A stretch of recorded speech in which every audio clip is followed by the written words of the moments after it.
दोस्तों, कभी कभी सबसे करीबी रिश्ता भी सबसे बड़ा धोखा दे जाता है। जहां प्यार की उम्मीद हो वहीं मौत की साजिश पनपे। ऐसा सच जब सामने आता है तो रूह कांप जाती है।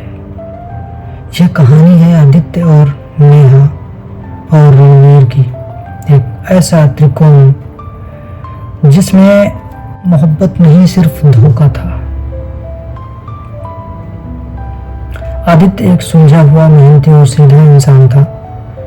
वह एक कॉलेज में लेक्चरर था और अपनी पत्नी नेहा से बेइंतहा मोहब्बत करता था। नेहा दिखने में खूबसूरत थी, लेकिन उसका मन अक्सर आदित्य की सादगी से उब जाता था। शादी को 5 साल हो चुके थे। आदित्य सुबह कॉलेज, शाम को घर और रात को किताबों में डूबा रहता था।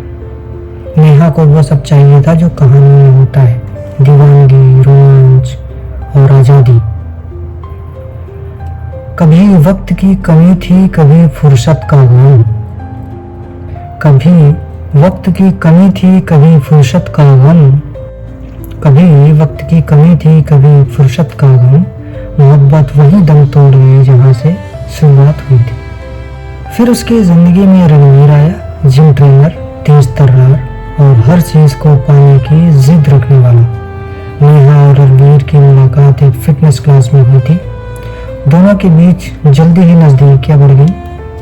नेहा को रणवीर में वो सब दिखा जो आदित्य में नहीं था, जुनून, मर्दानगी और खुलेपन का आकर्षण। शुरुआत कुछ मुलाकातों से हुई, फिर फोन कॉल्स और फिर एक रात आदित्य के ऑफिस में देर होने पर नेहा रणवीर की बाहों में थी। जिसे चाहा दिल से वो दिल से किसी और को चाह बैठा। जिसे चाहा दिल से वो दिल से किसी और को चाह बैठा।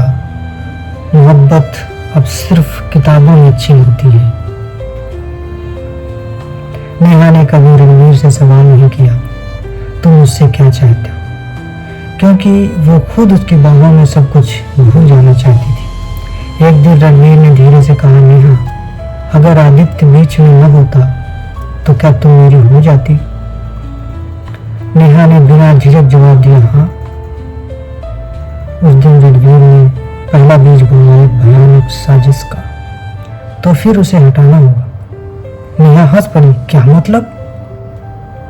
रणवीर ने कहा, मौत से अच्छा कोई और रास्ता नहीं। और फिर सब कुछ हमारा होगा, घर, पैसा, आजादी। नेहा कुछ पल चुप रही, फिर बोली, तुम सच में ऐसा कर सकते हो? रणवीर की मुस्कान ही जवाब थी। जब मोहब्बत के लिबास में फरेब आता है, जब मोहब्बत के लिबास में फरेब आता है, तब रिश्ते कत्लगाह बन जाते हैं। आदित्य को कुछ बदलता हुआ महसूस हो रहा था। नेहा बात बात पर चिढ़ जाती थी, दूरी बना लेती थी, लेकिन उसने कभी शक नहीं किया, क्योंकि उसके लिए नेहा उसकी दुनिया थी। रणवीर और नेहा ने मिलकर एक प्लान बनाया, एक एक्सीडेंट।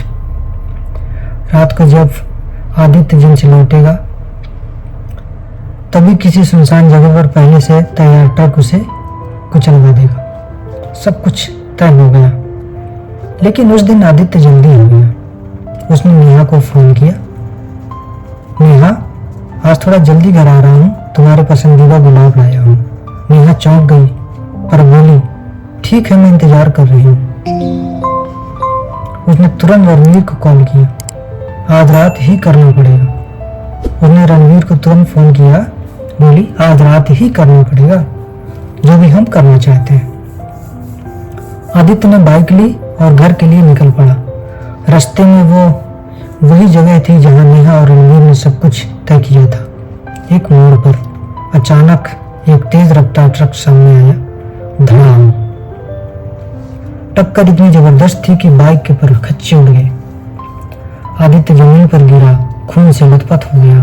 ट्रक भाग गया। आसपास के लोगों ने पुलिस को खबर दी। आदित्य को अस्पताल ले जाया गया, लेकिन डॉक्टर ने सिर हिलाकर कह दिया, मौत हो चुकी है। नेहा को कॉल आया, अंत्येष्टि के बाद नेहा जब घर लौटी तो आदित्य की पुरानी डायरी निकाल कर देखी। उसमें एक कागज रखा था जिस पर लिखा था, प्यारी नेहा, मुझे नहीं पता तुम मुझसे दूर क्यों होती जा रही हो, लेकिन मैं तुमसे बेपनाह मोहब्बत करता हूँ। अगर कभी मेरी जिंदगी खत्म हो जाए तो जान लेना कि मैंने आखिरी सांस तक सिर्फ तुम्हें चाहा। नेहा की आंखों में पहली बार आंसू थे, मगर देर हो चुकी थी। जिसे ठुकराया उसी ने जान दे दी, जिसे ठुकराया उसी ने जान दे दी, और जिसे अपनाया वो जान लेने को तैयार था। पुलिस ने पहले इसको एक्सीडेंट माना, लेकिन एक चश्मदीद गवाह ने बताया कि ट्रक आदित्य के पीछे लगा हुआ था, जिसे जानबूझकर मारा गया। सीसीटीवी फुटेज निकाले गए, ट्रक का नंबर मिला, ड्राइवर पकड़ा गया तो रणवीर का जानकार था। वो इंसान, वो ड्राइवर रणवीर का जानकार था। रणवीर को पकड़ लिया गया। पूछताछ में उसने सारा सच उगल दिया, कैसे नेहा ने साथ दिया, कैसे साजिश रची गई। नेहा को भी गिरफ्तार किया गया। कोर्ट में जब सबूत सामने आए तो जज ने कहा, इससे ज्यादा भयानक विश्वासघात क्या हो सकता है। नेहा जेल में थी, पर अब हर रात उसे आदित्य की वो चुपचाप याद आती रहती थी। वो गुलाब के फूल, वो डायरी के पन्ने, वो आंखों में छुपा दर्द, सब उसकी यादों में सजा बनकर रह गया। रणवीर जेल में एक झगड़े में मारा गया और नेहा अब उम्र कैद काट रही थी। जिस मोहब्बत के लिए उसने कत्ल किया, वही मोहब्बत कभी उसकी थी ही नहीं। खून से सींचा था जिस रिश्ते को, उसी ने खंजर भोंक दिया पीठ में। खून से सींचा था जिस रिश्ते को, उसी ने खंजर भोंक दिया पीठ में। अब क्या फर्क पड़ेगा सजा से, जब आत्मा ही हर रोज मरती है भीतर से। कभी कभी इंसान अपने सबसे करीब होने वाले इंसान को जो समझता है वही सबसे जहरीला साबित होता है। कभी कभी इंसान जो किसी को अपना समझता है, अंदर से, दिल से, आत्मा से, वही सबसे जहरीला साबित होता है। आदित्य ने सिर्फ प्यार किया, लेकिन बदले में मौत पाई। नेहा ने आजादी चाही पर सजा पाई, और रणवीर ने खेल खेला पर उस खेल में खुद ही मिट गया। ये होता है फरेब, धोखा और क्राइम माइंडेड लोगों की कहानी, उनका हश्र। शुक्रिया।